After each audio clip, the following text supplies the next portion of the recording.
High friends, welcome back to my channel Dalia ডিমসে। তোমাদের সকলকে ওয়েলকাম জানিয়ে আজ এবার একটা নিউ ব্লগ নিয়ে চলে আসলাম। আজকে হচ্ছে শ্রাবণ মাসের চতুর্থ সোমবার, মানে শেষ সোমবার। তো আজকে আমি সকালবেলায় ঘুম থেকে উঠেই স্নান করে নিয়েছি, কারণ আমি আজকে যাব জটাধারী বাবার মন্দির। তো আগের সোমবারগুলো বাড়িতেই পুজো করেছি, আজকেও বাড়িতেই পুজো করব। পুজো টুজো করে যাব হচ্ছে জটাধারী বাবার মন্দিরে, ওখানেই বাবার মাথায় জল ঢালবো। তো সবাই যাবে, বাড়ি থেকে অনেকেই যাবে, মা আর আমি যাব। তো মা ওদিকে স্নান টান করে ওপর ঘরে ঠাকুরকে পুজো করতে গেছে, আর আমি এখন স্নান টান করে আসলাম। এবার আমিও যাবো, ভাবলাম তার আগে ইন্ট্রোটা দিয়ে দিই। তো এখানে আমি ভয়েস দিয়েছিলাম, জানি না কেন ভয়েসটা আসেনি, সেই জন্য আবার ভয়েস ওভার করতে হচ্ছে। তো তোমাদের আজকে ভিডিওটা সারাদিনের পুরো ব্লগটা দেখতে থাকো, আশা করি তোমাদের ভালোই লাগবে।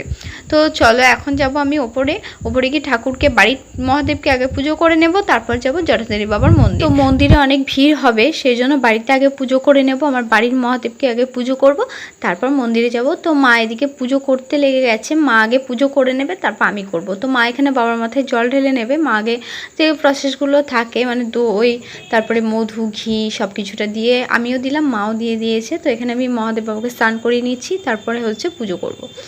তো আমরা এখানে এই মহাদেব বাবাকে স্নান করিয়ে নিচ্ছি। তো পুজো কমপ্লিট হয়ে গেছে, আর মহাদেব বাবাকে কত সুন্দর লাগছে বলো, কত সুন্দর করে সাজিয়েছি। তো এই ঠাকুরকে না পুজো করার সময় মানে যত ফুল থাকে, মানে সব ফুলগুলো দিয়ে সাজাই। তো পুজো কমপ্লিট হয়ে গেছে, নিচেও চলে এসেছি। এবার যাচ্ছি হচ্ছে মন্দিরে। তো বাড়ি থেকে হেঁটে অনেকটা দূর, কারণ যেতে পারবো না অত দূর হেঁটে, তার জন্য টোটোতে করে যাচ্ছি। তো তাই মাকেও বলছিলাম যে তারকেশ্বর কী করে যাব, অত হেঁটে যাওয়ার কথা ইচ্ছা ছিল, খুব কথা ছিল না, ইচ্ছা আছে যাব হয়তো কোনো সময়, যখন মহাদেব বাবা চাইবে তখন। তো মন্দিরের কাছাকাছি চলে এসেছি, অনেকটা দূর বাড়ি থেকে, সম্পূর্ণ রাস্তা ভিডিওটা শেয়ার করা হয়নি তোমাদের সাথে। মন্দির প্রায় চলে এসেছি, তো মন্দিরের গেটের সামনে চলে এসেছি, এই দেখো। তো এখন আমি ভিতরে যাব, আর চলো পুরো ব্লগটা কন্টিনিউ দেখতে থাকো।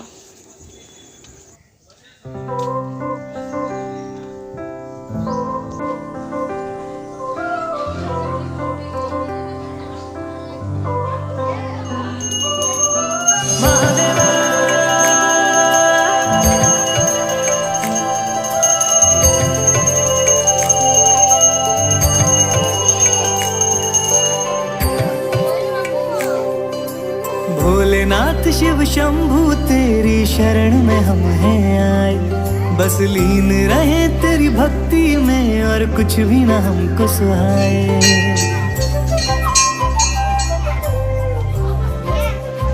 ओ भोलेनाथ शिव शंभू तेरी शरण में हम हैं आए, बस लीन रहे तेरी भक्ति में और कुछ भी ना हमको सुहाए।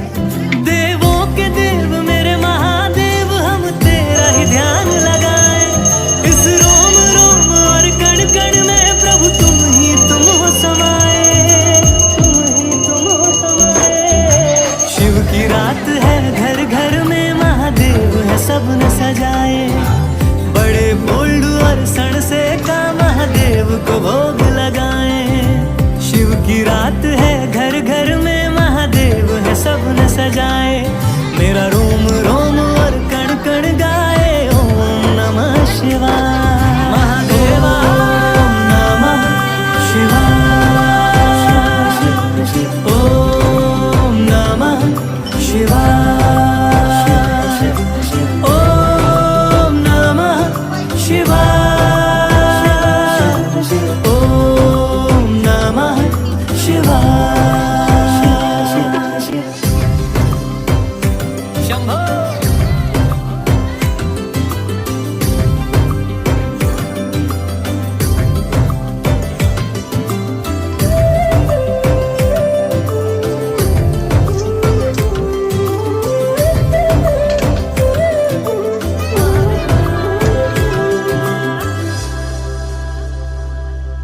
मैंने सब कुछ शिव को सौंप दिया,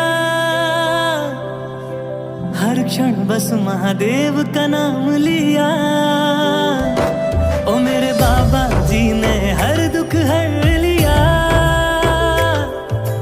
बिन मांगे भक्तों को सब है दिया। तो आओ प्रभु को पाज से सजाए, मिलजुल के शिव रात्रि मनाए, देवों के देव मेरे महादेव। আমাদের পুজো কমপ্লিট হয়ে গেছে। আমরা ভেবেছিলাম অনেক দেরি হবে, কিন্তু অনেক তাড়াতাড়ির মধ্যে পুজো কমপ্লিট হয়ে গেছে। আমি তোমাদেরকে পুরো মন্দিরটা একটু একটু ঘুরিয়ে দেখাচ্ছিলাম।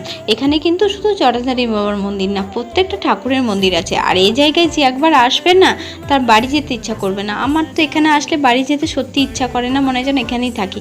তো আমার আরও কিছুক্ষণ থাকার ইচ্ছে ছিল, কিন্তু থাকতে পেলাম না, কারণ বাড়ি থেকে সবাই তাড়া দিচ্ছে বাড়ি যাওয়ার জন্য। তো বাড়িতে যেতেই হবে।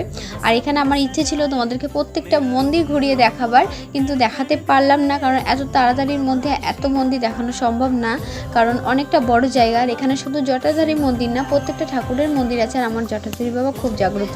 এখানে একটা নিম গাছ আছে, তোমরা শুনলে অবাক হয়ে যাবে। সে নিম গাছ দিয়ে একটা লোক সেই গাছটাকে কেটেছিল, কাটার পর গাছ দিয়ে রক্ত বেরিয়েছিল। বিশ্বাস করতে পারছো? আমরা কিন্তু বিশ্বাস করি, কারণ এখানে খুব জাগ্রত ঠাকুর। সেই নিম গাছ দিয়ে রক্ত বেরিয়েছিল, সবাই দেখেছিল। তো তারপর থেকে না ওই নিম গাছটাকে পুজো করা হয়। আর একটা পুকুর আছে, সেই পুকুরটারও মাহাত্ম্য আছে। সেই পুকুরটায় স্নান করলে রোগ ভালো হয়ে যায়। অনেক দূর দূর থেকেও লোক আসে এই জটাধারী বাবার কাছে পুজো দিতে, কারণ ঠাকুর খুব জাগ্রত, মনের ইচ্ছা পূর্ণ করে সবাই যদি মন থেকে। খুব জাগ্রত ঠাকুর আমার মহাদেব বাবা। তো আমি এখানে অনেকটা রাস্তায় চলে এসেছি হেঁটে হেঁটে। এখন আমাদেরকে যেতে হবে মেন গেটের কাছে। তো আমি এদিকে দেখো কি করছি।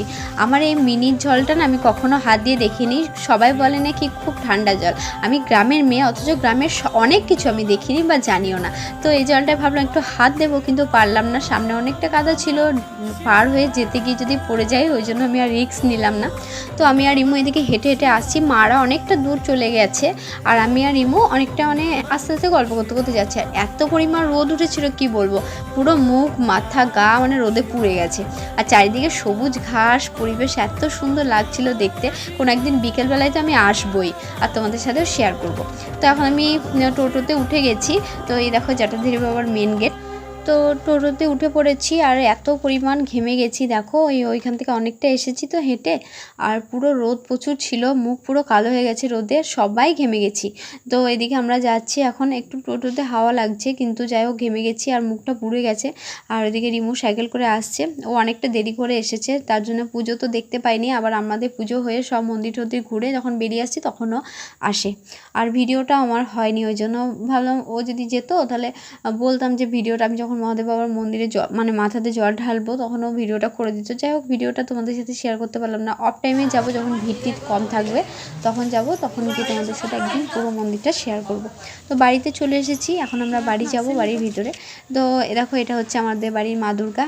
তো এখন একমাটি হয়ে গেছে ঠাকুরের, আর পুরো যখন মাকে কমপ্লিট করা হবে তখনও তোমাদের সাথে শেয়ার করবো। আজকের ব্লগটা এই পর্যন্ত। তোমাদের কেমন লাগলো কমেন্ট করে জানিও।